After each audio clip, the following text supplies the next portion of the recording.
কবি বলেছেন, কালো বলে ভালোবাসা পায়নি নিজের আত্মীয় স্বজন ও প্রিয়জনের কাছে। কালো রং তো অনেকেরই পছন্দ, কালো মানুষকে কজনই বা ভালোবাসে।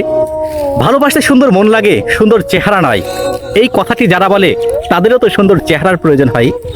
কালো মানুষ সব জায়গাতেই অবহেলাটাই পায়, তার বেশিরভাগ মানুষের কাছে শুধু প্রয়োজনই হিসাবে থেকে যায়। দেখুন, আমাদের যখন পছন্দের লিস্ট হয়ে যায় তখন কিন্তু আমরা সাপোজ গাড়ি বাড়ি করবো, তখন আমরা কালো ঘড়িটাই কিনি, কালো গাড়িটাই কিনি, কালো রংটাই তাদের প্রয়োজনের তার একদম খুব গুরুত্বপূর্ণ বিষয় হয়ে যায় প্রয়োজনের কাছে।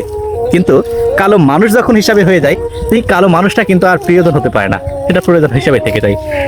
আমাদের অধিকাংশ কালো মানুষগুলোর কষ্টগুলো কিন্তু অনেকে কেউ বুঝতে চায় না।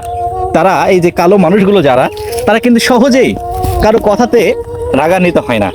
তাদের অনেক দুঃখ কষ্ট শুধুমাত্র মুচকি হাসি দিয়েই তারা ভুলে যেতে শিখে গিয়েছে।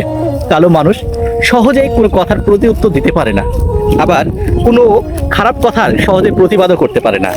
ওরা যা ইচ্ছা তাই বলতে পারে না, যা ইচ্ছা তাই করতে পারে না, আবার নিজের ইচ্ছা মতন কোনো কিছু করেও শান্তি পায় না। প্রত্যেকটা জায়গায় তারা অবহেলারই পাত্র হয়ে থাকে। আপনি একটু লক্ষ্য করে দেখবেন যে আমরা যারা পোশাক আশাক কেনার জন্য দোকানে যাই, দোকানদার কিন্তু খুব মুচকি হেসে বলে যে আপনি ফর্সা মানুষ, যেটা পরবেন সেটাই ভালো লাগবে। আবার আমরা যারা কালো মানুষ যাই, আপনি তো একটু কালো মানুষ, আপনার এটা ভালো লাগবে না, এটা রাখেন, এইটা রাখুন, ভালো লাগবে। তার ওখানে কিন্তু তাকে ভাগ করে দিচ্ছে। এই সমাজের প্রত্যেকটা ক্ষেত্রে এই কালো মানুষগুলো কিন্তু অন্যদের থেকে অনেকটাই পিছিয়ে থাকছে, পিছিয়ে দেওয়া হচ্ছে তাদেরকে বিভিন্ন কারণে অকারণে। এই যে আবহমান সমাজে আমরা আজকে সভ্যতা ক্রমবিকাশে আমরা তাদেরকে শুধুমাত্র কালোর জন্যই এতটা পিছিয়ে রাখছি। কিন্তু কেন? আমরা জানি যে মানুষের মন যার কালো, তার চাইতে কালো মানুষ আর হয় না। কিন্তু আমরা শুধু বাহ্যিক গঠনকেই প্রাধান্য দিয়ে তাদেরকে আমরা শুধুমাত্র উপেক্ষা করছি, দূরে রাখছি, হাস্যকর একটা বিষয় তুলে রেখেছি। দেখুন, এই যে আমি কালো আপনি সাদা, এটা তো আমার আপনার হাতের লেখা, এটা বিধাতার লেখা। এখানে কি বা করার আছে আমার আপনার? তাই শুধু গায়ের রং কালো হলে, গায়ের চামড়াটা কালো বলে কেন এত বিভেদ, কেন এত প্রতিহিংসা, রাগ, ক্ষোভ? এই দেশে নানান দেশে যখন শ্বেতাঙ্গ কৃষ্ণাঙ্গ নিয়ে কথা হয়, তখনও কিন্তু এই সকল বিষয়গুলো বারবার উঠে আসে।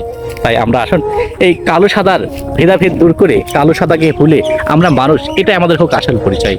কারণ আমরা দিন শেষে সবই একই এলাকাতে থাকি, একসাথে বসবাস করি, আমরা একে অন্যের পরিপূরক, সহায়ক। তাই আমরা এই শুধুমাত্র বাহ্যিক গঠন, যে গঠনের সাথে আমাদের কোনো হাত নাই, এই গঠনের সাথে আমাদের কোনো কানেকশন নাই, যেটার উপরে আমরা চাইলেও আমরা এটা চেঞ্জ করতে পারবো না, তাহলে আমরা কেন এটার পেছনে পড়ে থাকবো? সকলকে ভালোবাসা ও শুভেচ্ছা জানিয়ে এবং এটার বুঝদান সকলকে যেন দেওয়া হোক, এই আশা ব্যক্ত করে এখনকার মতো বিদায় নিচ্ছি। ধন্যবাদ ও শুভেচ্ছা সবাইকে।